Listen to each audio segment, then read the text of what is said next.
Hello, everyone. I'm Jeff Simone, host of Back to Normal. On this episode, we will be discussing content of a very serious and mature nature. Viewer discretion is advised. My guest today is Jon Fetherston. Jon is a friend. He is, he was an Ashland selectman. What else have you been up to since I guess we both knew each other in 2012. We both ran for office at that time. What were you doing? At that time, I was an Ashland selectman, and I did run for state rep when you were running for Congress, and I was thinking of even on the car ride over here today. It's been about 15 years since we've known each other, and I've been actively involved in either local or state politics in one fashion or another in Massachusetts during the last 15 years. I've had a couple of governor appointments. Like I said, I was chairman of the Board of Health in Ashland. I was chairman of the Board of Selectmen in Ashland. But the recent reason why I'm probably sitting in this chair was in 2023 and 2024, I was running a migrant shelter in both Framingham and Marlborough. And that's probably the reason why I'm sitting in the chair today. And I just tell the audience real quick, if you haven't been paying attention to what's going on in what I refer to as the Healey hotels, today is the day that you need to start paying attention to what's going on, because as bad as the hotels were, and we'll get into the incidents, now they are no longer in hotels. Now, and I want to stress, 95% of the migrants that I work with are good people, no issues. But the 5% that are being distributed in your community and you don't know that, it's time for you to pay attention. And this podcast and show will highlight the reasons why you need to pay attention. Yeah, I think that's critical. We're going to be getting into the details of all of that, but also explain some of the reasoning, some of the impacts of it, things that you're not getting on traditional media. We're going to kick it off, actually. Let me do this. I'm going to kick it off with this story. Hopefully the ad doesn't play when I come into it, but let's go back to this. Jon, you can't see this, but there'll be sound hopefully coming through here. 5:30, more Massachusetts communities are housing immigrant families, and it's putting an increased strain on a system that's already near its breaking point. Thanks for staying with us. I'm Chris Tanaka. And I'm Paula Eben. Every day, at least 20 to 30 families ask for emergency shelter. And as WBZ's Louisa Moeller shows us, those numbers continue to climb. Extended stay takes on new meaning in Marlborough, where dozens of homeless families have lived for weeks in hotels. It's pretty full. Yeah, it's very full. And it's families. They get their food delivered to them. This woman, who did not want to show her face, described the environment. Some people from Massachusetts live here, but mostly immigrants, many from Haiti. As far as babies, I really couldn't even guess. 20, maybe, if not more.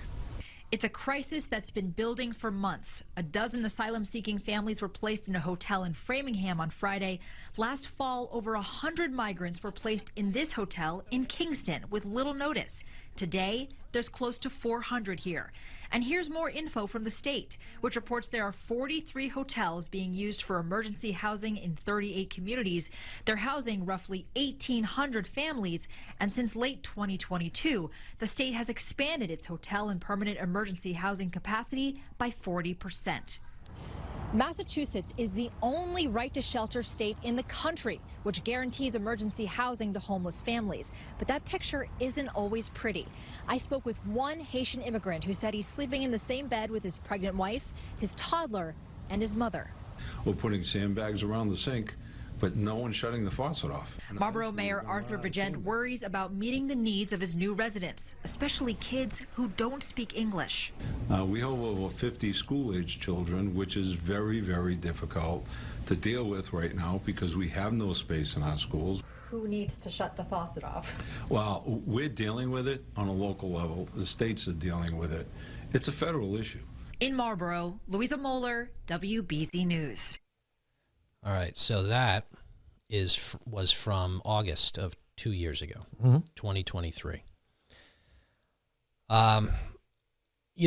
I'm conflicted about this in some respects, but I mean, the human element to it, right? Okay, because right now we've got every Democrat that's elected to public office basically painting Republicans like you and myself as the, well, we've heard every name thrown at us, but as heartless monsters and all this kind of nonsense. I'm not a Nazi, are you? No. I get called one a lot, but I'm not one. Yeah. I mean, the association of fascism and Nazism, first of all, one, it's childish and it diminishes the actual impact that Nazis had in World War II and prior to that, and it's just uneducated and uninformed. So that's typical, though. That's that they have no other recourse. If that's the best they got, we're winning. Because the incompetence of what Healey and the Democrats have engaged in. And let's start out with. Well, let's stop you right there. Go ahead. Because Healey would like to paint, any Republican as the evil person. But let me ask you. I talked to Governor Healey and say, hey, listen, you've got a humanitarian crisis in these shelters. I personally ran into her in the end zone at Gillette Stadium during the Army-Navy game and said, hey, listen, we got a problem in these migrant shelters. And to her credit at that time, John, call my office on Monday. We'll set up a meeting and then we'll talk. Well, naive John calls her on Monday, leaves a message, doesn't get a call back. Naive John calls her on Wednesday, leaves a message, doesn't get a call back. Probably called a half a dozen times. Never got a call back, so I kind of gave up, and then I reached out to Senator Eldridge in the Marlboro area, Senator Spilka in the Framingham area. Phone don't ring, it's them calling us back. So then you fast forward to this horrific story that got a lot of news play of a migrant in Marlboro. I'm sitting with a DCF agent in Marlboro, and we have a pregnant girl in the shelter who I was originally having conversations with the schools about in Marlboro. Hey, I think something's up with this young lady, very thin girl, very pleasant, very outgoing. How old was this girl? 13 at the time. But I could notice as the shelter director there that something was different. She was dressing different. She was acting different. So I reached out to the school and said, hey, I think there's something here. They kind of brought her in, sat her down, and said, hey, is everything okay? And, like any 13-year-old girl, oh, everything's fine, everything's great, everything's good. So fast forward about probably another month and a half, I then can see, quite obviously, a baby bump. So I reach back out to the school again. The school then sends a school resource officer from the schools to the shelter, a man who was fluent in Haitian, and he does get her to admit and agree to go to the hospital and have a pregnancy test. The pregnancy test comes back, and she's pregnant. She has a boyfriend living in the shelter, an 18-year-old boy living in the shelter. And you know what happens when you assume? You just assume that, the boyfriend got her pregnant. Right. So I go to the family and say, listen, you got a problem. Your 18-year-old son has impregnated a 13-year-old girl in the shelter. Much to my shock, the mother of the 18-year-old boy was very happy about it because she was going to be a grandmother, and this is great, and this is wonderful. And I'm like, no, you have to understand, and the state, because your daughter or the girl is 13 years old and your son is 18, that's rape in Massachusetts. Yeah. Your son's could potentially be in a lot of trouble. I have to move you out of the shelter. So I was thinking she was going to be furious at me. She couldn't have been anything but happier. So I ended up moving them from the shelter in Marlboro to a shelter in Worcester. And on that day, the boyfriend receives a text message from the girl who was pregnant saying in Haitian Creole, and it had to be translated for me because I don't read Haitian Creole. I understand a lot of it, but I don't speak it. I don't read it very well. It was translated, don't worry, sweetheart, you didn't take my virginity. My father did. So then that text message is forwarded to me by the caseworker that is handling the case.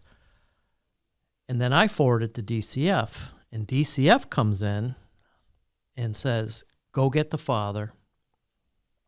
We need to talk to him. Okay. So I go upstairs on the 3rd floor, knock on the door, and I'm like, you got to come with me. Very happy, go lucky. And Jeff, as I tell you today, I mean, the story's, a year and a half old. I tell it today, I still get goosebumps. The DCF agent was phenomenal.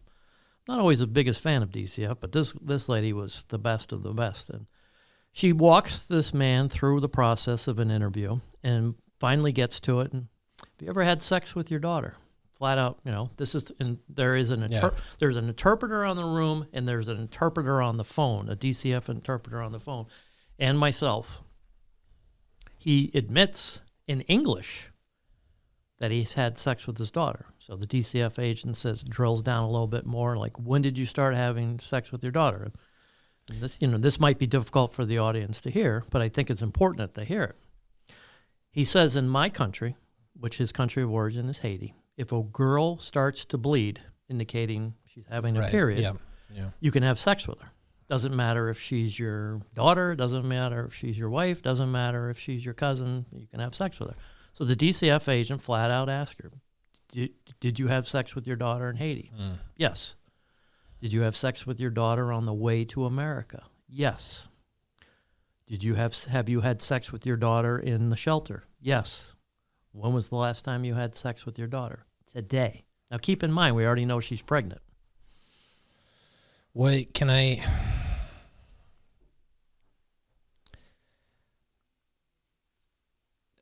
This is going to be tough for a lot of people to hear. Yeah, it's because, disturbing. the culture... Like I said, I've told the story 100 times. I'm still upset. Yeah. I have a teenage daughter. Yeah. 13. I know. I want to protect her at all costs, right?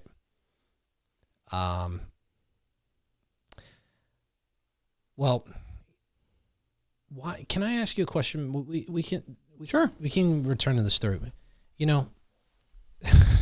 This takes a lot. Like you decided to be a shelter manager here on this.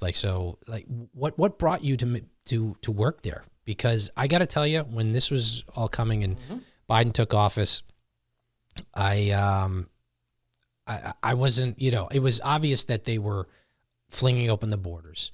And then Biden implements this CHNV program. We can get into that in a second, but just open season, open border, let everybody in this, and the whole country saw the repercussions, which is why I think it's swung the other direction and Donald Trump was elected president. But for me, it was like, stay on the ground. I'm not, trying to organize.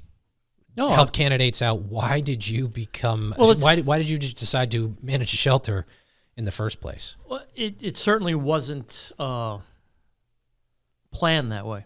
I'll back up a little bit, and as the story that you ran from the WBZ article, I originally got involved with the Haitian immigrants through my. I was the president of my Rotary Club, Charles River Rotary Club, and the Red Roof Inn in Framingham, right off the Mass Pike, was originally one of the first shelters where, and I'll say it, my words, where the state just dumped people. Like, hey, we just had 40 families show up. We're just going to dump them in a hotel, and the city of Framingham can figure it out. And that's a lot of the problems that are in the shelter system. So because 40 families were dumped and there are no stovetops in the Red Roof Inn in Framingham, there's no cooking facilities. So as the president of a humanitarian organization in Metro West, I started getting phone calls like, hey, can you help bring meals? Can you help serve lunch? Can you bring clothing? So I get involved from a volunteer standpoint. And, there's articles in the Metro West Daily News about, my involvement in the Rotary Club and helping out these families. Because here's the thing that you have to understand. And a lot of people just say, these people are illegals and we can have that conversation all day long, too. But at the end of the day, they were told to come to America because Joe Biden invited them here, told them everything was free. At the border, when they were processed through the border agents are like, you want to go to Massachusetts because Massachusetts is the only state dumb enough to have the right to shelter law where everything is free. This is important because Governor Healey ran on driver's licenses for illegal immigrants. 100%. Supported it. 100%. It is now the law in Massachusetts, and hopefully we can work to repeal that law, perhaps through ballot measure, perhaps through the legislature, with a new governor in office. But that is critical. You're right. We have the right to shelter law. And it hasn't been amended. By the way, Republican leadership on Beacon Hill wanted to put amendments through that would prioritize U.S. citizens, or at least residents that had been here. Now, I struggle with the term residents because that has become the new buzzword from Democrats. Right. But people who have come to Massachusetts, entered the country illegally, and that have been here a certain amount of time, to prioritize them, the Republican leadership did on Beacon Hill. Democrats shot it down. Well, see, you have to be a little bit careful because, I mean, like you said, you and I have known each other for a long, long time. I think you would tell the audience that I'm a conservative Republican. But when people say they're illegals in the scope of the conversation.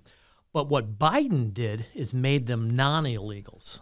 And that's the key point, because the stories that I'm telling everybody about, they all have Social Security numbers. Yep. They all can vote, and that's what people should be really angry about. So they're illegal in my eyes, but by the letter of the law, they're not illegal because Biden fixed it, because Biden wanted them to come to vote. And Maura Healey never thought that she would still be the governor of Massachusetts in July of 2025. She thought she was going to have a job in the Biden administration at that time. Yeah, that's why she went all in on this thing. And that's the thing that people have to understand. This isn't about humanitarianism. This is about keeping power. And that, to me, you're going to call me a fascist, you're going to call Jeff a Nazi, you're going to call us bad people. How dare you? Because you brought 10,000 plus people to our state for the only reason to keep the power that you still have. And you have set every one of these people up for failure throughout this whole process. Not only have you stuck it to the taxpayers, you stuck it to these migrants who didn't know that they were being misled. They didn't know they were being put down a path. They were being used. They were being used. They were being used. So how is that not evil? Because that, to me, is the epitome of evil. It's callous because they pretend to care about refugees. But it's and bullshit. I'm doing my best. I'll try for future episodes. I'm not going to be. I'll do my best not to use any cursing. But John's allowed to in this. He's earned the right to say that because it is the CHNV: Cuba, Haiti, Nicaragua, Venezuela. Correct. This was a program that Biden implemented. It was called a parole program. And I looked into this, and I thought at first glance, I thought it was a program that literally involved the criminals of these countries being paroled in the United States. I was mistaken. It was not. It was the fact that they were just sending them over here on this, air quotes, parole, where they just sort of land and live here. Mm-hmm. Now, Cuba, Nicaragua, Venezuela are not friendly to the United States, Venezuela especially. Mm-hmm. And you had these situations in Colorado where we were literally importing criminals because Venezuela is a dictatorship, okay? Maduro has that country locked down. Nobody's leaving and going to the United States without his know-how, and it is completely naive that they were going to send their best and brightest to be on parole in the United States of America. So what we got was rising crime, and rising crime in immigrant communities, at these shelters, the cultural differences that clearly you indicated before that are just, I mean, on different planets than we exist for I call it United States conservative, small c conservative cultural differences. You're right. 95% of the people there are probably good people. They just want to come and have a job. But the reason why we have the legal immigration process is because as a part of that, you become American. Mm-hmm. There's no other country in the world where you can't become a Frenchman or an Englishman. You can live there. You can be an expat. Right. You can't become Chinese. Right. You have to live there. America is unique in that sense. But you come here the right way. You learn about our government. You take the time to honestly fill out the paperwork, pay whatever fees, you learn English, ingratiate yourself into our society. This was just dumping human beings into a situation where they, as you mentioned, doomed to fail, doomed to be heartbreak, and the Democratic Party is just a no-show in this state. They're nowhere to be found because in 2022, Massachusetts elected an activist. Mm-hmm. She's not an executive. She does not know what she's doing. And you're right. She was hoping 2 years and I'm out of here. Yeah, she does not know how to govern. No. It was. It's very clear by now that it's all just blame, and Trump, and nonsense like that. And we have to be better about it as Republicans in communicating our message that we are serious about governing the state, about making sure that the lives of the people in the Commonwealth, both citizens and guests, are good, but we do it in an orderly and legal way. And now that, well, hopefully in a year and a half we can change that, but now that the immediate crisis, which I think Healey is grateful that President Trump stopped the flow coming in. Yes. Although she won't say it. She's indicated a little bit. She's given a little nod to I think she's grateful that he stopped the flow coming in. She still doesn't know what to do with the after effects. But let me back up, because as bad as Healey is, and we'll talk all night about how bad Healey is, what's really bad, and which I have to thank you right out of the gate on, is you're willing to tell the story. The legacy media in Boston has not been willing to tell this story. And let's talk about why that's important.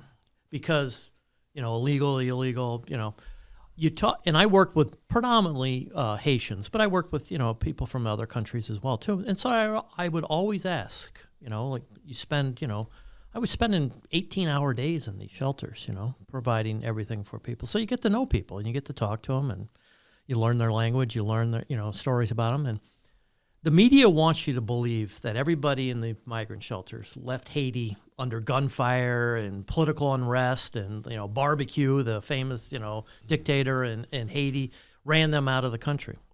Nobody I worked with fit into that profile. They left Haiti 10, 15 years ago. There was a big, huge earthquake in Haiti that devastated the country. Yeah. Clinton Foundation actually went in there and did what they claimed to be humanitarian work. The Haitians hate the Clintons because they claim that the Clintons came in and just stole all of their money and resources and then ran out of the country. That's their story. So where did they go? They left Haiti and they went to Chile.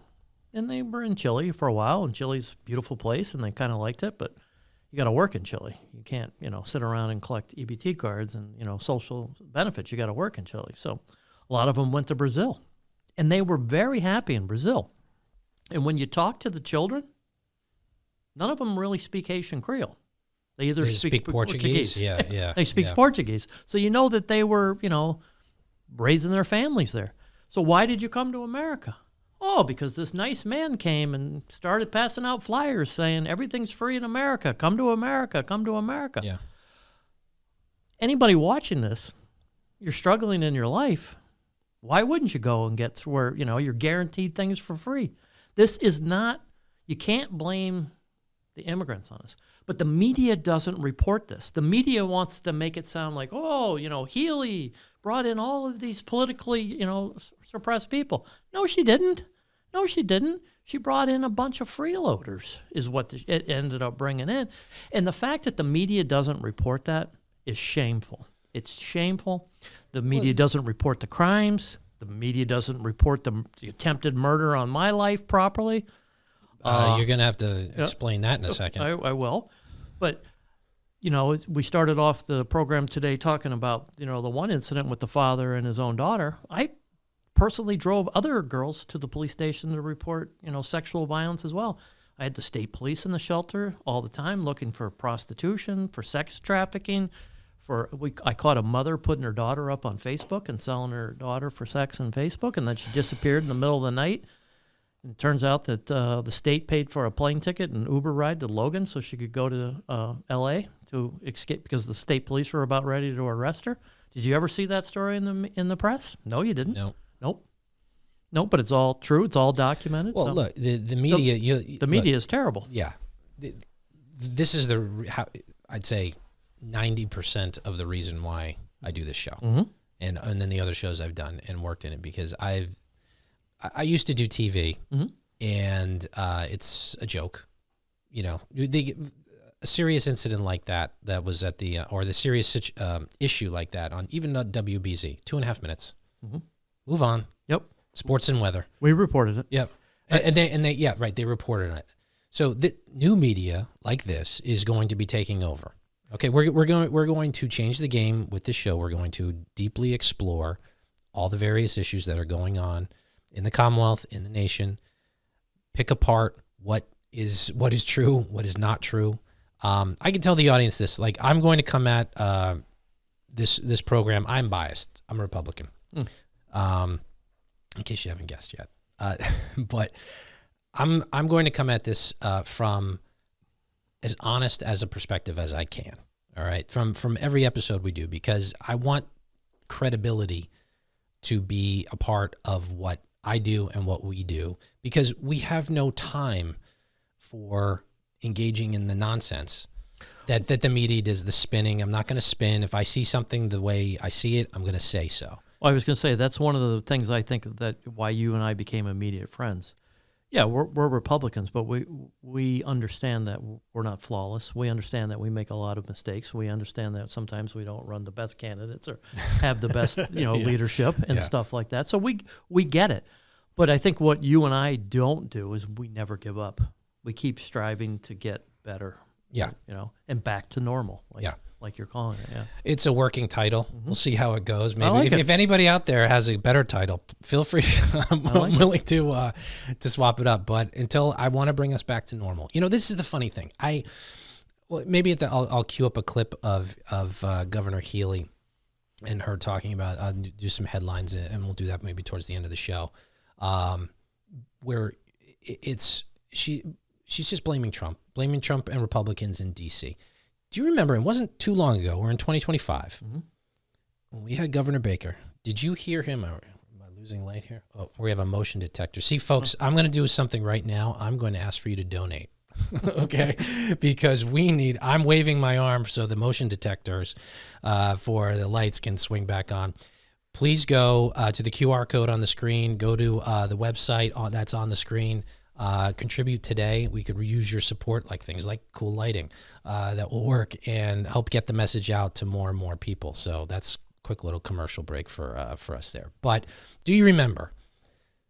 I can't remember. I honestly cannot remember Governor Baker for 8 years talking about what happened in D.C. or blaming Biden or Trump or whatever the situation was. So because he had Obama, last 2 years of Obama, Trump, last 2 years of Biden. Mm-hmm. Not once. Never once. Not once. No, because he governed. He took what was in front of him and he managed it. Was he perfect? No. Did he do a pretty good job? Yeah, he did. But, you hear these headlines now, and you're going to see it more as Healey runs for re-election, which to me is, like, amazing. She is blaming this now on Charlie Baker and the Baker administration. That's rich. Well, she's already started to lay the groundwork for it. And since I was on the ground floor of this, I was in those meetings with the Baker administration. As you know, I know Governor Baker very well, and I've endorsed, his former housing director, Mike Keneally, in the upcoming election. So I was in those meetings because I was on the ground floor of the migrant issue and the Baker administration made it perfectly clear that there was a storm coming because Biden was out recruiting these people. Yeah. Made it perfectly clear. In the Healey administration, it wasn't in the room. Healey didn't say it, but her administration said it. We got no worries. We got no problems. We're good. So now to hear them, and I was in the room. Yeah. To now hear them say, well, Charlie Baker and, the Baker administration is to blame for this. That's insulting to every taxpayer out there, Republican, Democrat, Socialist, Communist, whatever, because it's not true. It's not true. Yeah. And she's blaming him because she knows that he's not here to defend himself, and it's wrong. And that shows you her leadership, or lack of leadership quality, is that, hey, you're the governor. You should have figured it out. But how about how you were down there recruiting people? How about how you were down on the southern border putting up billboards? Come to Massachusetts. So did Charlie Baker do that? Absolutely not. Did you do that? Yes. So you created this problem, Governor Healey. I want to say, politically, being welcoming, supporting driver's licenses for illegal immigrants, not amending the right to shelter law, having those institutional aspects in place in Massachusetts has been a magnet. Has been a magnet, and it still, I think, remains a magnet today. Now the federal, we have a new president. The policy is a little bit different. There's deportations going on, so the flow has stopped and the outflow will begin. But I think it didn't really catch fire until Governor Abbott, Governor DeSantis, the Republican governors down south started sending these migrants to Chicago, to New York, Martha's Vineyard, to Boston. And politically, it was a good move because, we're, I won't say where we're recording right now, but we're in, outside of Boston. It is limousine liberal territory. Oh, absolutely. They love to brag about how humanitarian they are deep down in their souls. But those migrants, when they landed on Martha's Vineyard, there was, 50 of them? 48 of them were gone within 48 hours. Oh, yeah.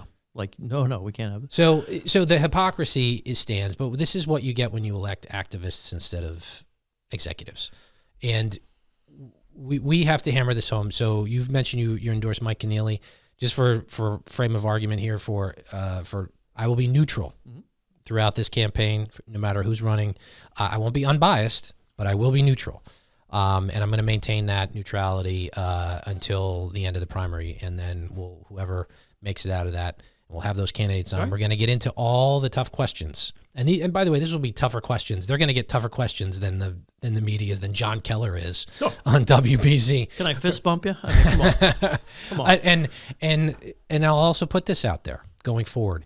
If you're a Democrat and you want to come onto this show, you are more than welcome. Absolutely. You are more than welcome. I will happily have you on. We will discuss the issues, the distortions, the misleading. They like the term disinformation on their end, that they engage in on a daily basis, talking about policy, both federal and state. Can we back up just a half a minute? Of course. Because I think it's important for the audience to understand, and I'll be very candid with you. The right to shelter law, I think, is a very noble law. I do think, Mike Dukakis, when he was governor, right about the same time he was running for president, put the right to shelter law in place. And what the right to shelter law was and is, the key word is it gives a safe place for a mother with children or a mother who is pregnant to get away from an abusive spouse, boyfriend, partner. That, to me, is a very noble law. I think the intentions of it. Yes. But when he was last governor in 1989, something around that, right? So this has been over 3 decades. As the law was written is what my point is. Right. As the law is written, I think it's a good law. I mean, we care about people. You have to give, a mother with children who's in an abusive relationship a safe place to be. Yep. So I like that law.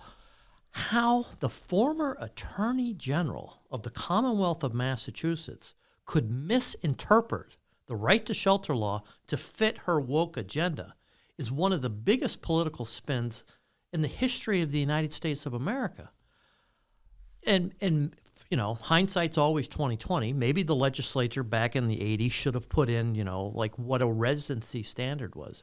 But nobody who reads that law, Karen Spilka, the speaker, they can't convince me that they read that law that says that this law is for migrants who just were flown in overnight into Logan Airport. There's no way. No, it of course prioritizes citizens. Right. Of course it does. But Governor Healey has manipulated it to allow 10,000 unvetted migrants to be dropped into our communities.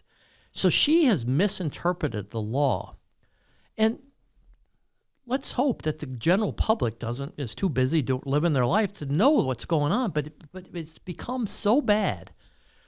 She'll tell you that it's $1 billion a year. I'll tell you it's $2 billion a year. I'll tell you that there's fraud and abuse inside with the Lyft rides. I'll tell you there's fraud and abuse with all the catering. I'll tell you there's fraud and abuse from the hotel management. I'll tell you that the big story is these nonprofits running these shelters. Because okay, get into it. these nonprofits were hired to manage overnight. You know, we have 150 families coming to Marlboro. We've got 200 families going to Quincy. We have another 150 families going to Framingham. We need nonprofit humanitarian organizations to come in and run them. Well, a lot of humanitarian organizations in Massachusetts do great work. They help with the mental health crisis. They help with the drug addiction crisis. They help with smaller scale homelessness. They do a lot of good work. But Governor Healey went out and signed up all of these companies, promising them $20 to $30 million a year to manage these shelters. No bid contracts, and if you look at her donor list, that humanitarian company, they all show up on her donor list. So she gave these jobs to unqualified NGOs. And why are they unqualified? Because nobody's ever run a migrant shelter with a 24 hours notice. When you run a migrant shelter, you're basically running a small community. Nobody speaks the language. Nobody understands the culture. Nobody understands the process. Nobody has any paperwork done. None of the kids are enrolled in school. So you're immediately running a community overnight. Nobody's qualified for that because it's never happened before. No, it's chaos. It's chaos. It's chaos. We've imported chaos. It's controlled chaos.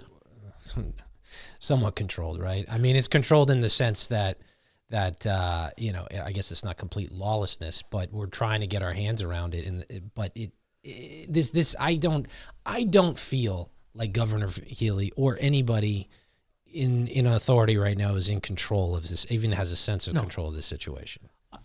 I am a self-described fiscal conservative, and that's why I'm a Republican. I'm a fiscal conservative. Yeah. I go, what's the budget? John, buy whatever you need. Well, no, come on. John, buy whatever you need. There's plenty of money. Plenty of money. You need cribs, buy cribs. You need diapers, buy diapers. You need baby formula, buy baby formula. Right. You need deodorant. You need, toothpaste. You buy it. No questions asked. If they need umbrellas, you buy them an umbrella. They need a winter coat, you buy them a winter coat.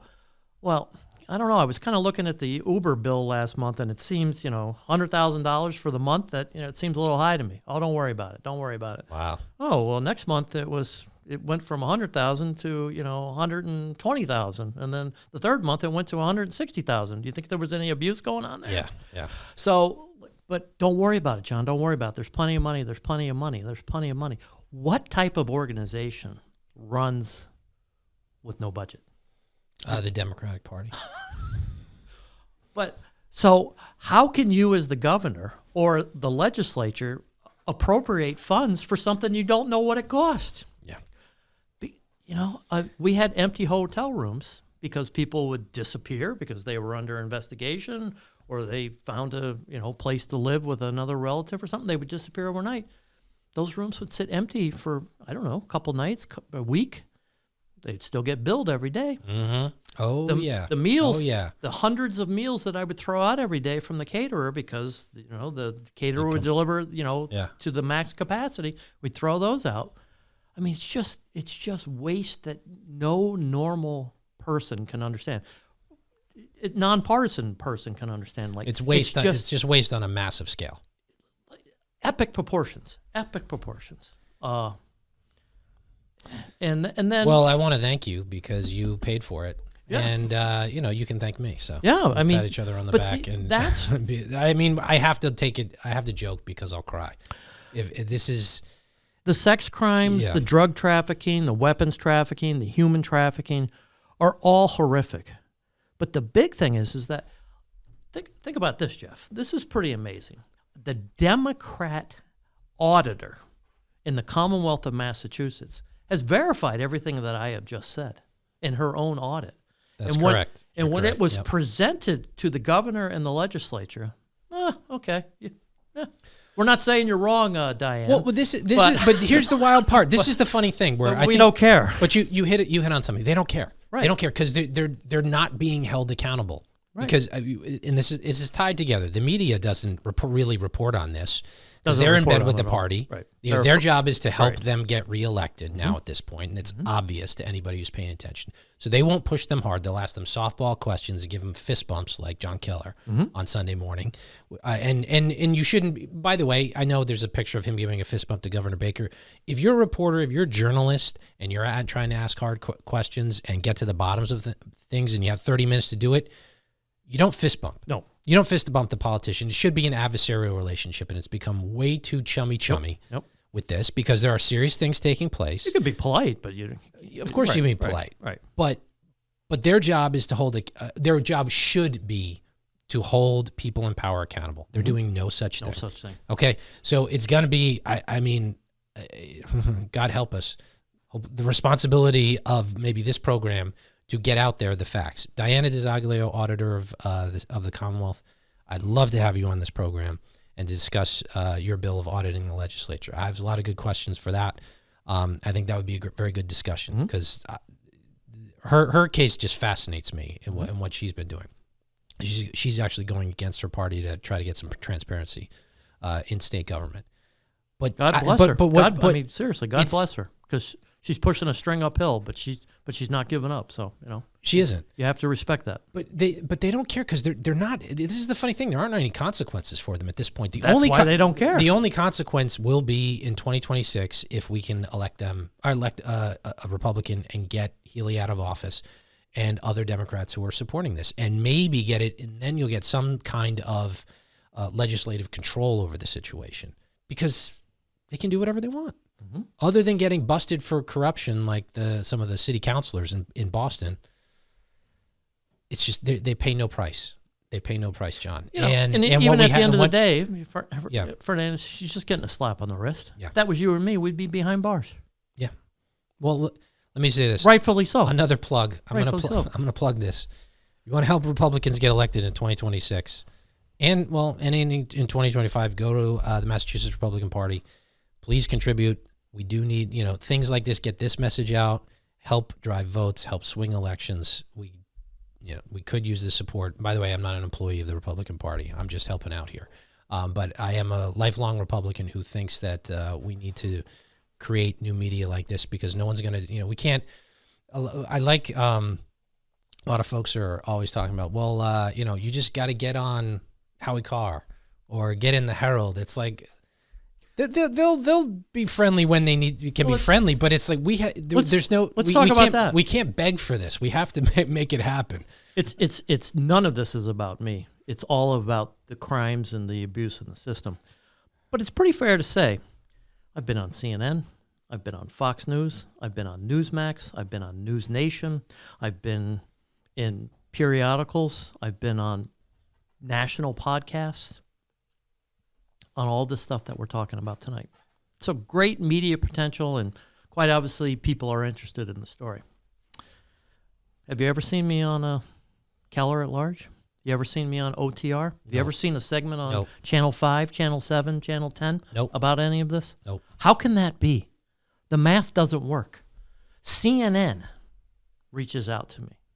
Fox News reaches out to me. Other major national news organizations reach out to me. Most of them are conservative, but it's fair to say CNN's not conservative, right?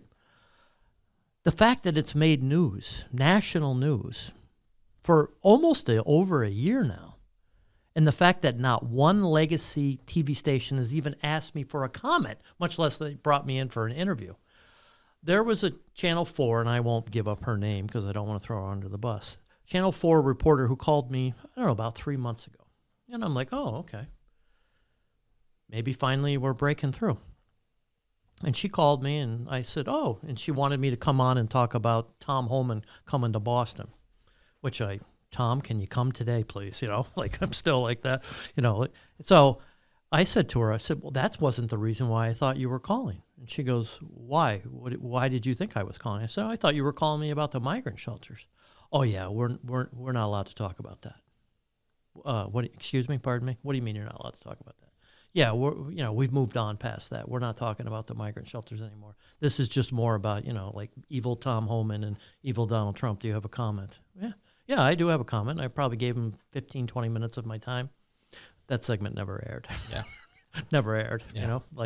because Tom Homan needs to come to Boston. I'm not relying on that. Nobody watch. I mean, that's the problem. The public doesn't know about the problem because they don't Yeah. know the problem exists. There's three sides to every story. There's mine, there's the governor's, and then there's the truth. But all three of those stories need to be told, is what I'm saying. Yeah. I look, the more serious journalism, look, the legacy media, they committed suicide a long time ago. They weren't even murdered. They committed suicide. They lost all credibility. They're fun. Now they're fun for me to pick on. Mm-hmm. I like it because I just get to point out why they are silly and wrong and lie and get and it's. But it creates a bigger black hole, though, Jeff. Because as the public becomes less informed, because here's the thing. I don't know that it'll be less informed, but through new media, through platforms like this.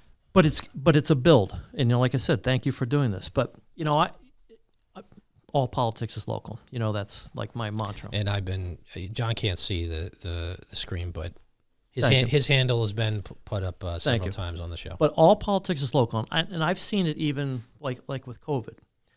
The local newspapers don't exist anymore. Yeah. When I was the chairman of the Board of Selectmen, it didn't matter what the meeting was about. There was always a reporter in the room. And there was oftentimes I'm picking up the phone the next morning. I didn't say that, you need to fix that and stuff. But there was always a reporter in the room. Not that I did anything different because of a reporter in the room. But what it did is it kept the room honest.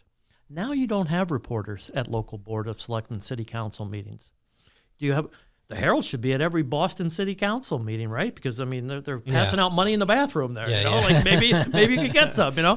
But you don't have that local piece anymore. So you don't know what's going on in your backyard. You don't know what's going on in the migrant shelters. You don't, the weather girl, is on 30 times during the broadcast, but they don't tell you like what the crimes are going on. It causes a problem that. If people don't know where to go to look, and that's what I think this venue is now going to do, is give people a place to go and look. But because it didn't exist until just recently, people just don't know what's going on. And when you talk about billions of dollars, it doesn't stick in people's heads. Did John say billion, or did he say million? It's or an astronomical sum. It doesn't make money, sense. Right. So it's the classic thing in 2025. All parties. If it doesn't affect me, I don't care. Right. And that's where I think local media and balanced journalism, like you were mentioning earlier, balanced journalism has gotten lost and has empowered, to their credit, the Democratic Party. They know that the media is not going to fact check them. Mm-hmm. They know the media isn't going to hold them accountable, and they run with it. And that's where I'm saying the Republicans have done a bad job with that. Until President Trump has come back and he starts to call them out a little bit, and they get upset about it, and but how effective is that going to be? I think every generation, as every generation gets older. Look, I'm still in my 40s, right? But every 5 years below me they consume less and less of legacy media. Mm-hmm. Cable news will be out of business. If the primary watchers of CNN and Fox and MSE are 10 years baby boomers in their 70s, maybe their 60s, and it's just on in the background, right? They don't necessarily background noise. Yeah, it's background noise. Right. This is where everybody's going to be getting their information. Right. So I can make a pledge to the audience at home that I'm going to do my best to be as honest as possible, to dig to the bottom of every issue that comes across my desk, and make sure that the Commonwealth is well served by what they watch and consume here. I can definitely pledge to do that. I want to get back to something that I think you mentioned, that there was a legit attempt on your life, or was this in a fisticuff situation at a shelter? If you don't want to get into it, I'm happy to get into all of it. In the shelter, I was probably involved in 3 or 4 physical altercations. Ended up getting stitches in my head because somebody cut my head because I wouldn't give them diapers. But on a bigger scale, and it was reported, and this is what I'm talking about. I live these situations. So I know how screwed up it is. I'm sitting in my office with another caseworker talking about a problem case. And the day prior, we had what we called an all-shelter meeting and said, hey, now that the majority of you folks have been here for, 60, 90 days, and now you get Social Security, you've got EBT cards, you have WIC cards. The shelter can no longer provide you free diapers, free formula, free everything. We'll still pay for your room. We'll still pay for your Uber rides. We'll still pay for your meals and everything like that. You'll still pay for your free dry cleaning every day. Have it down here by 7, and it'll be back folded for you by 5. Ridiculous. But if you're receiving benefits now, you're going to have to buy your own, baby products. You're going to have to buy, like if you want snacks, you're going to have to go to Walmart and buy them with your EBT card, because some families were bringing in over $4,000 a month on their EBT cards, and their WIC cards were about anywhere from $300 to $500. So it turned into kind of a controlled melee when I said, hey, listen, you can no longer double dip. I can't give you stuff from the state, in the shelter system. Did they even understand it, or it was just... It was interpreted. We had, great interpreters, and trust me, people understood. Yeah. Trust me, people understood, because that's when, I was started to being called, well, I was a racist, and, that I didn't care about, people. And this is after many months of you doing it. Many months. Managing the shelter. At least 90 days. Yeah. At least 90 days. And it turns out, and I don't want to divulge from the story, but a lot of these families then were taking the free diapers that we were giving them and selling them on the street, or selling their WIC card, or selling their extra EBT card to somebody, So there was a lot of, corruption there, and you call the state and go, hey, I think this guy has 3 EBT cards. We're too busy, click, we're not going to investigate it. So anyway, so I'm sitting in my office with a caseworker, and all of a sudden, and I think I sent it to you, an SUV comes crashing through my office. Now, what are the chances? Well, that was okay. So what are the chances that I'm sitting in my office with a caseworker who, at a desk, and the car crashes through the building, knocks me head over feet. I'm you're the window. So it knocks me over the desk, and I go flipping over the desk. So I'm laying on the ground like dazed and confused, glass in my hair. The desk that I was sitting at is on top of me, and I don't even for 10 seconds, don't even know where I am and what happened. So I look up and I where's the case manager? And she had seen the car coming. I didn't, because I had my back to the window. So she ran out into the hallway. So my first instinct was to look for her. Is she okay? And then I kind of got my bearings, and I'm like, okay, she's not here. I'm okay, I think. Oh, nope, extreme pain in my back, but I got to get outside. And so I go outside, and he's in his car, and he's all slumped over. So the fire department comes, the police come, the whole 9 yards. Turns out, after the fact, we found out that he didn't run into the building once. He backed up when he didn't get through the wall. For the ones who get it done, the most important part is the one you need now. Oh. I was trying to play the clip, and see, this is the thing. All right, here we go. New media. Sorry, continue. There's an air-conditioned heating unit right underneath the window. That saved my life. Yeah. Because when you look at the video camera for when the insurance company comes out to fix the car in the hotel, he didn't hit the building once. He backed up and tried to come through the door again. Now, he will tell you, and he told the police, that he jumped the curb.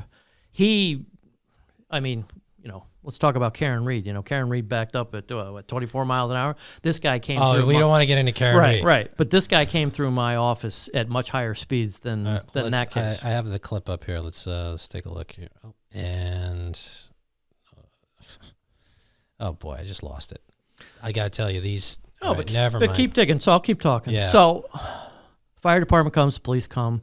And then eventually, because, like a migrant shelter, a car is through the window, the media starts to show up. Channel 7's the first guy on scene, and they're going live, and no media is allowed at these shelters, and we can talk a little bit about that. We can talk a little bit. That's something. Well, I by the way, I tried getting the clip. Little friendly advice to the local television stations: your websites are terrible. Mm-hmm. They play these ads. You can't mute them. like I just tried to do. I just tried to play the clip. It took me to a McAfee virus things, so I had to get off the page. They're terrible. They really need to update these and get the clips out there. But so the fire department's there, the police department's there. The guy who, my words, attempted to kill me, because there's no other way if you watch the insurance, he purposely did. He wants to go to the hospital.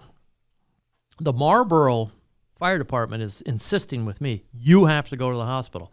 And I'm like, I can't go to the hospital. Because now that there's a hole in my office, which is where all the free stuff is, which is a converted ballroom. Yeah. If I come back from the hospital, there'll be nothing left in this room. Right. I can't go to the hospital. Yeah. John, you have to go to the hospital. You're obviously hurt. You have to go. I can't. I don't have anybody here to hold down the fort. I can't go. So this knucklehead, my words, goes to the hospital, and they're like, there's nothing wrong with you. Go home, So he literally comes back to me, knocks on my office door. I have a headache. I need free medicine. But I told you, you can't get any medicine. That's why I hate you. That's why I hate you. That's why I put voodoo on you. I put voodoo on you. You a bad man. You give me free stuff. No, I can't give you free stuff. So the media reports it as he's a bad driver and drives his, because they didn't come and do a follow-up story. Yeah. I mean, he tells the media, oh, yeah, I jumped the curb and blah, blah, blah, and he goes to the hospital. Factual, I didn't go to the hospital. I should have gone to the hospital. My wife is extremely mad at me because I didn't go to the hospital. Before the show, I watched the clip, because so I had it queued up, so I was going to do it, and then tried to do it with their terrible website. And John's correct. They did not report it as somebody who was attempting to drive into the office. No. It was just an accident that occurred, which is kind of odd. Because I guess cars run into buildings, every week. There's some senior citizen that shouldn't be driving, and they crash into it. Or I think there wasn't another Boston city councilor that ran into a building. Yes, a couple years ago. Yeah, a couple years ago. So it happens. Yeah. But John's right. It did not have any. They didn't talk about anything to do with any intent or anything like that. Wow. Well, I'm sorry you had to go through that. But that started a firestorm. Because here's the thing. Talk about unexpected things. When you drop 150 families in Marlboro overnight and you put them in a dated Holiday Inn right off of 495, you put them there, you think, okay, you're pretty good. This Holiday Inn had microwaves in their rooms. They had the migrants, because they have EBT cards, would start bringing in hot plates. They'd start bringing in air fryers. So the fire department says, okay, we got to shut off the power, because they were worried about the building actually collapsing because this guy did so much damage to the building. They're like, we might even end up condemning this building tonight. Like, what's your plan to remove all these families? I'm like, there is no plan. So the inspector goes in and goes, why are all these breakers flipped? And keep in mind, I'm on a stretcher out in the parking lot being checked out. Yeah. The maintenance guy from the hotel goes, these breakers blow every day because these guys all have hot plates and microwaves and stuff. Because they're not set up for the electrical systems. The inspector freaks out, like literally comes over to me as I'm getting my blood pressure. You can't have these microwaves. You can't have these. I'm like, hello, thank you for finally realizing that. He's like, you have to get all these microwaves out of the building, or I'm going to shut the shelter down. So I pick up the phone, call my boss, and say, hey, listen, we got a real problem here. Like, if I take these microwaves out, it's going to be mutiny here. If I don't take them out, they're going to shut the shelter down, and, we have no place to put any of these people, and we're really going to... So my boss says, get the microwaves. And I said, well, listen, you got to treat people the way you want to be treated. I put up a note saying you got 72 hours to turn in your microwaves. Yeah. And if you don't, because in 96 hours, the inspector's coming back and, we can't have it.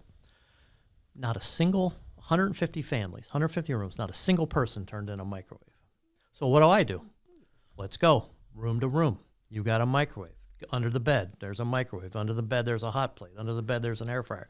I start taking them with the premise of, you guys don't seem to understand. If I don't take these, you're homeless. Yeah. I don't want to do this. I don't want to be here. I don't even have time for this. That's why back to my original question. But that's when I get spit on. That's when I get pushed. That's when I get cut. That's when I get called nasty names. Yeah. And I'm only on the first floor. I got 4 more floors to go. Yeah. So it turned into utter chaos. People were hiding stuff in boxes. People were hiding their stuff in suitcases and stuff like that. Yeah. So the city's mad. The residents are mad. Where is the coordination with the state? The state I call and let the state know, the housing know, like, we got a real problem on our hands. Deal with it. You were on your own. Yeah, you're on your own. Yeah, this is the thing. This is absentee government. And look, the elections have consequences, okay? So I think most sane people can agree and understand that stopping the flow to begin with on day one when President Trump took office was a good thing.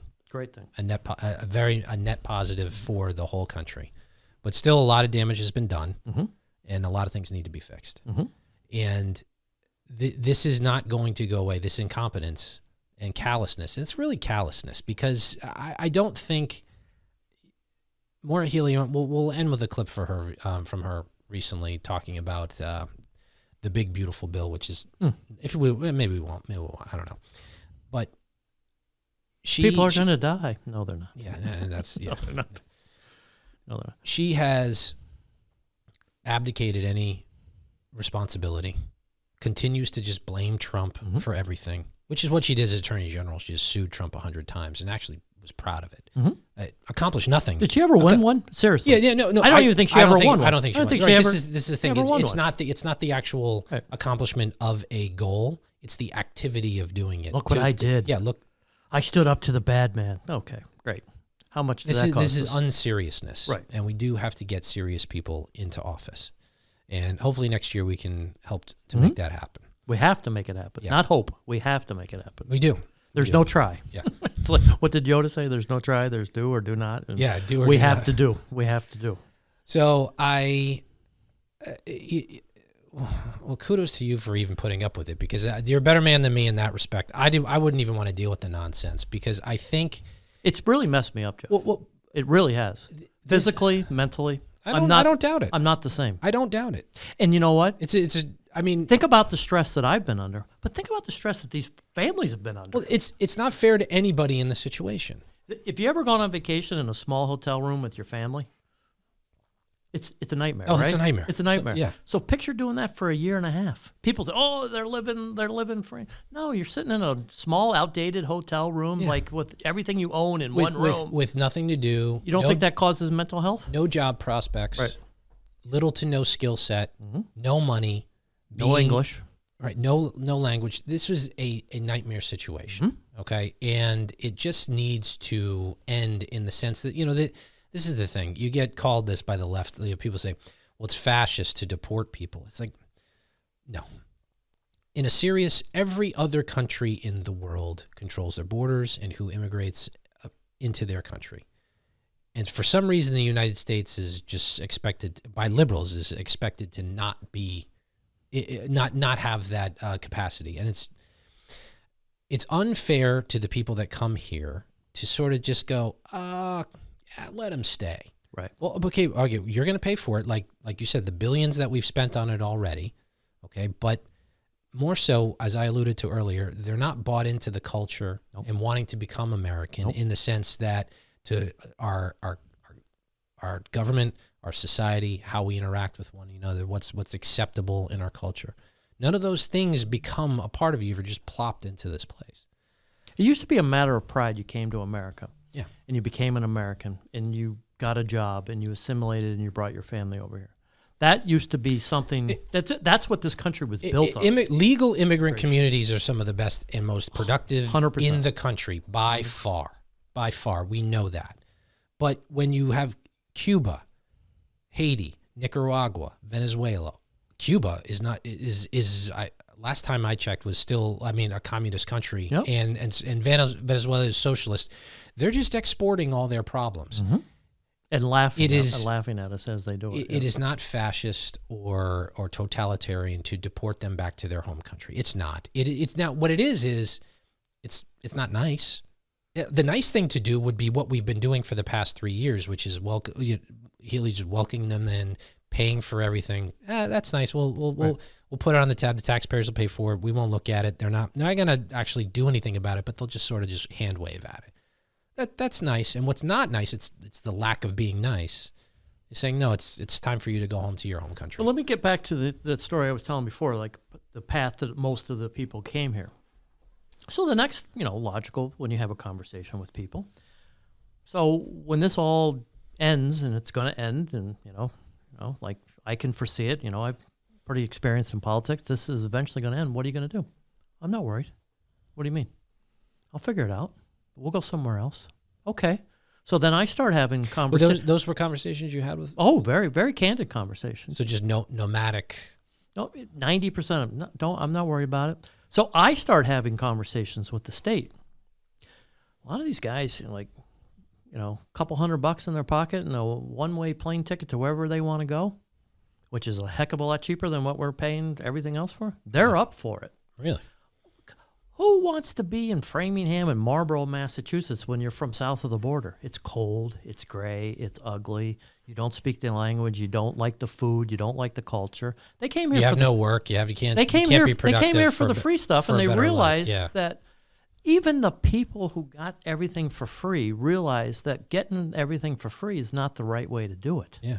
If everything's free, it has no value. Well, they were ready to what's the next step in the journey? Yeah. This is an important part, I think, about being Republican. There is dignity and an ethic and work in work itself, not just a job, but actual work, being productive. There's something in our DNA. Maybe it goes back to being cavemen, and we hunted the wildebeest, or eventually when civilization came on and plowed the fields and all that stuff. It's ingrained in us to want to do something, to be productive. And when you just hand people things, there's no value in it. And it's important that we instill in people that are kids, people that come here, that we are a hardworking society. We're the wealthiest nation in the world, and that's for a reason, because people here work hard. Mm-hmm. We talk about the Europeans. The Europeans get 100 weeks off a year, right, whatever it is. And I say, okay, that's great, but they're less productive, right? That's okay, and maybe right. they can do that. They can do with it, but here we like to work, we like to do stuff, and I think, to the credit, there are a lot of people that have come here legally and illegally that do work hard. Mm-hmm. I think we see it, and there's this debate right now in Congress and across media and whatever places you want to talk about it, is who's going to harvest the food? Who's going to clean the rooms? It's okay, well, all right, now you're getting down to you want cheap labor, and this is a whole nother discussion. This is a whole nother conversation you want to get into. But the fact is, you can't get around it. When people come here the right way, they are more bought into being American, and they value America more. This is why President Trump, he won more votes in the Hispanic community than any previous Republican president, and is winning I'm going to tell you that those communities value hard work, family values, and are going to continue to vote Republican, because the left and the Democratic Party has moved so far to the left that it's unrecognizable to people who they might otherwise 20, 25 years ago have been voters. Let me give you a real life story to validate what you just said. Framingham and Marlborough, extremely high population of Brazilian population. Extremely high. So I worked in 2 shelters in Framingham and Marlborough. Most of the staff in each of the hotels were Brazilian, especially the housekeeping staffs. By Massachusetts law, any hotel, even if it's being run as a migrant shelter, minimum of two times a week the room has to be thoroughly cleaned. Bathrooms, vacuums, linens have to be changed. Most of the hotel staff was Brazilian, and they resented what was going on. They're like, when I came to America, I had to work 3 jobs. I didn't get a free apartment. I never got a free meal. Interesting. So it really turned into I literally every day I was pulling migrants off of the staff and physically, sometimes it was the staff's fault. I'm not going to sugarcoat it. Sometimes the staff was inappropriate, but sometimes the migrant families were inappropriate. But there was a real divide. And I would literally have, housekeeping staff. Trump will fix this. Trump will fix this. Trump will fix this. So it kind of even turned the tide that people wow, that's interesting. Oh, Trump will fix this. Trump, and then then the migrants would hear oh yeah, Trump will fix this. Everybody just assumes because they got everything for free that the Haitians and the Venezuelans are going to vote Democrat. They're not. One, they don't care because they're not involved in it. Mm-hmm. They don't pay attention to it. But 95% of everybody that I work with are not going to subscribe to the Democratic Party. That's talk about even more like how screwed up this whole thing was. They're spending billions of dollars thinking that they're buying these people. Apathy rules number one, and number two, no, they don't really care for the Democratic Party. That it's pretty amazing. It would be poetic justice for sure. Yes. Okay. It's pretty amazing. All right. But like when you have your people who came to America and work 2 or 3 jobs, and they see other people come to America and get everything for free, it really causes a lot of stress. And rightfully so. Rightfully so. We've been going a little bit here. Let's close this out as we. Well, let's talk about home base because I think that's where I wanted to go. Okay. So this is the next phase of this, right? So February. So we're in late July. So call it 6 months ago, Governor Healey announced that she's going to be closing the migrant shelters. I've got a bridge on the Cape I'd like to sell you. So it's been a slow roll, I guess, as they say that this has been taking place, the closing of the shelters, but moving the residents, and I'll say the illegal immigrants who are staying there, then are getting moved out of these shelters, but they're very light on the descriptive nature of where they're going to go. Mm-hmm. So this brings us to the home base program, which is a Massachusetts state of Massachusetts, Commonwealth of Massachusetts funded program to house homeless people. Mm-hmm. And it's funded by the Commonwealth to subsidize and outright pay, not even subsidize, outright pay for people's apartments and housing. Mm-hmm. And that is now the solution. So now I disagree with that statement. Well, that's the plan. It's not the solution. Right. Okay. So that's the plan, not the solution. Right. I don't see that working out very well. This is going to be another price tag, and the governor announcing that she's going to, or they've signed legislations that are going to get rid of broker fees. Don't think that wasn't tied into the consideration. Of course, it was of the home base activity. That, if you want to expand on that for a second. Now, I've placed probably 75 families through home base firsthand. Like, I did it. And let me tell you how it really works. You find landlords with distressed properties, because that's the original plan. You find landlords with distressed properties, and you're not putting them in fancy apartments at first. And you go to them and say, hey, listen, we're going to guarantee their rent for 2 years. Wow. We just need you to take them in. We'll pay a security deposit. We'll pay a security mitigation problem. If there's damage to the apartment, we'll give you a promissory note saying that we'll fix it for you. And on top of that, we'll give you a landlord incentive as well.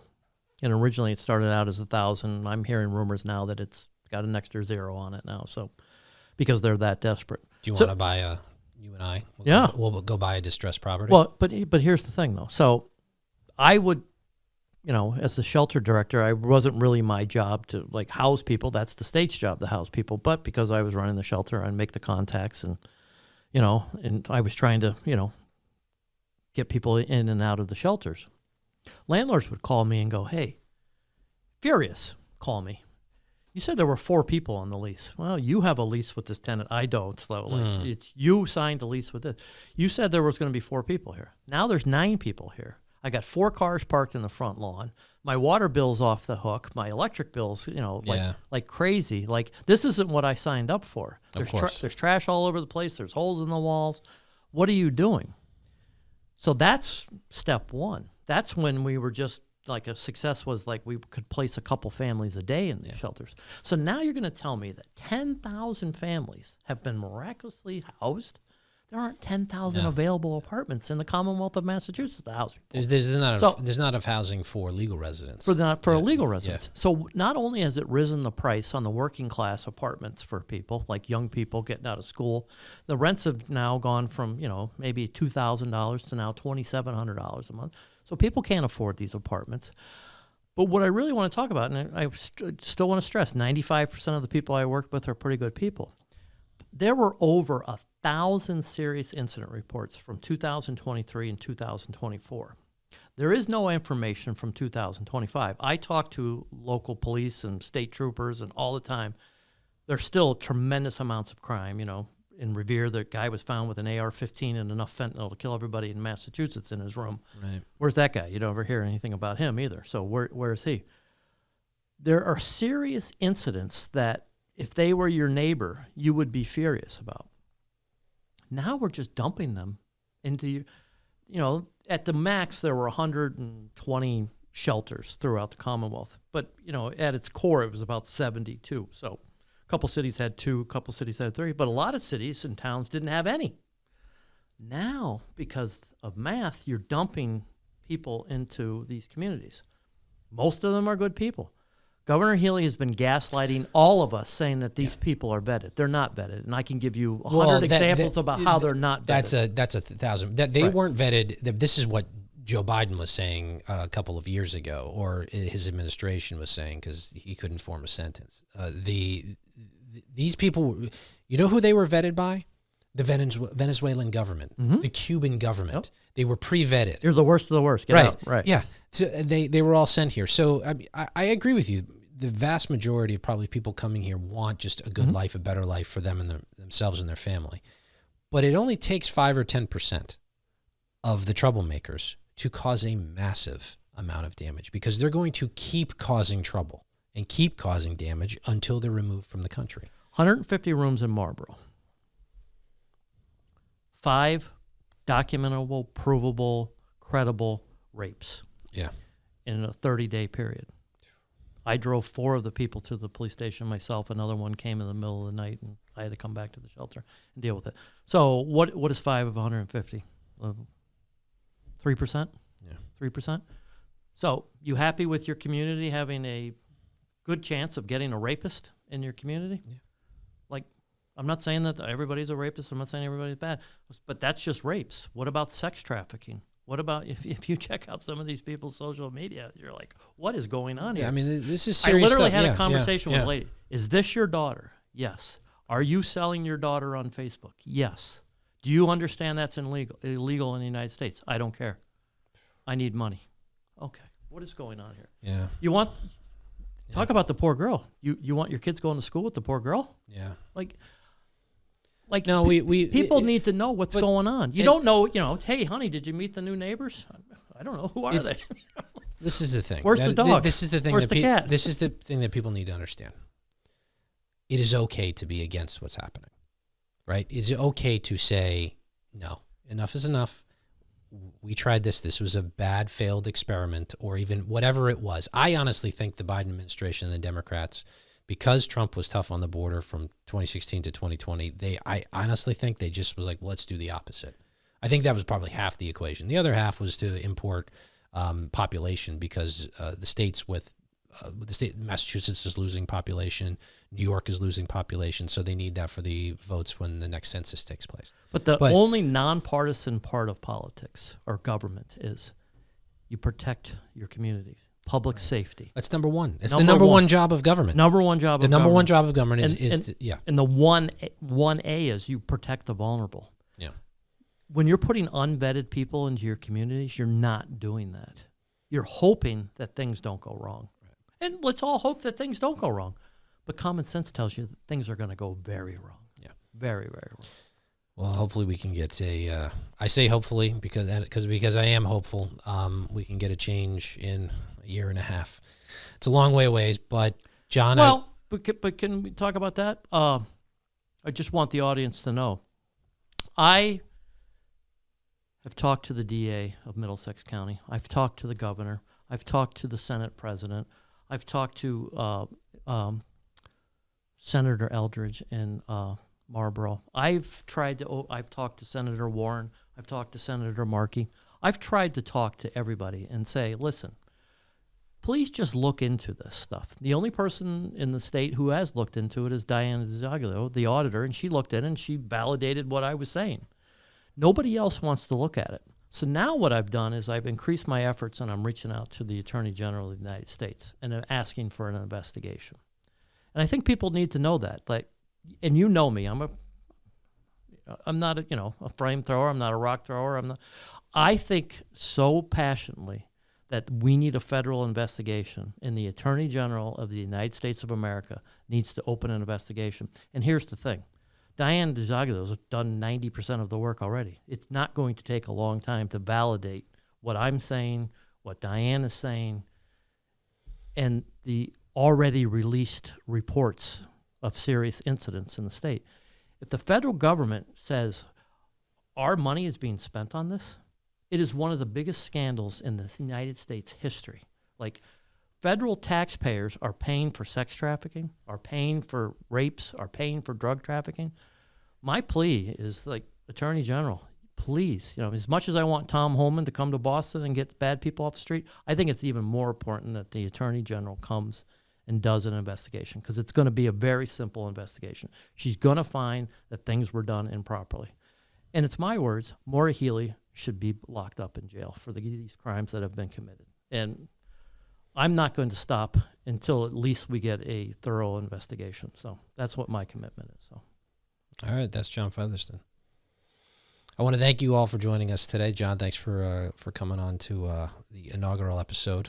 Thanks for having me. Back to normal. Hopefully this is great. Hopefully we can get back to normal. I'll put the little graphic up there for everybody. One more time, if you would like to help out the Republican Party to get common sense and normality back in public office, please do so. QR code and the website is on the screen. Hit pause and help out if you can.